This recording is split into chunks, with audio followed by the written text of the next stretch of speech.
इस सभागार को भाव विभोर कर दिया कि वास्तव में गाय गाय नहीं है, गौ माता है।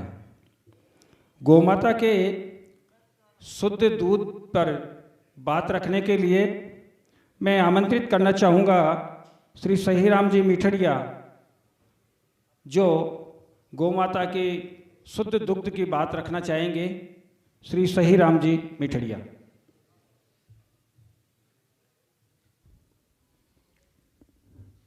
बहुत बहुत धन्यवाद। बहुत बहुत धन्यवाद जी। परम आदरणीय संत मंडली और अति सम्मानित पंडाल 16 इस संभाग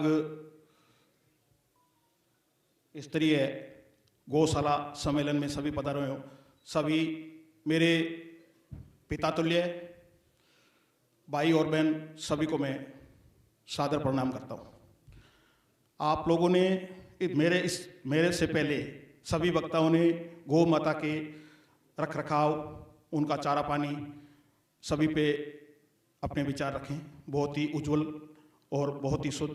आप लोग बिल्कुल यहाँ जो जितने भी लोग पधारे हुए हैं निस्वार्थ भाव से पर पिंड पोषणहार, दूसरों का पिंड पोषण करने के लिए, भरने के लिए आप लोग पधारे। आपको मैं कोटि कोटि वंदन करता हूँ।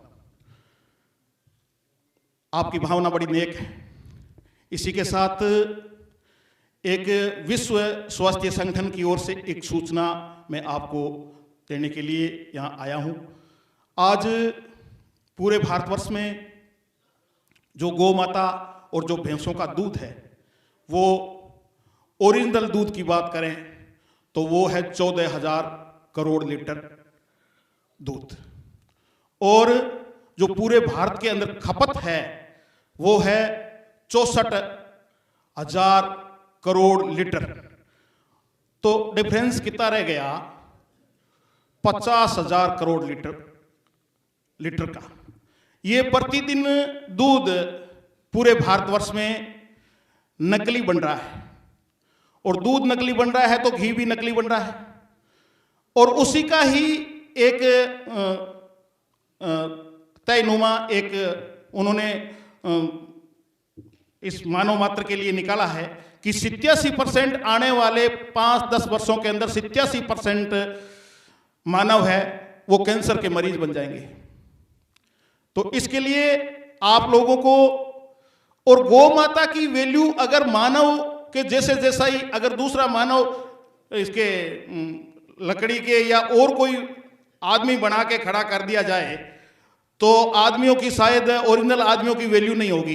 घी नकली बन रहा है, दूध नकली बन रहा है, इस पे मानव कोई चिंतन और मंथन नहीं करता है। ये सरकारें इस पे कोई चिंतन और मंथन नहीं करती है, इसकी रोकथाम के उपाय नहीं करती है।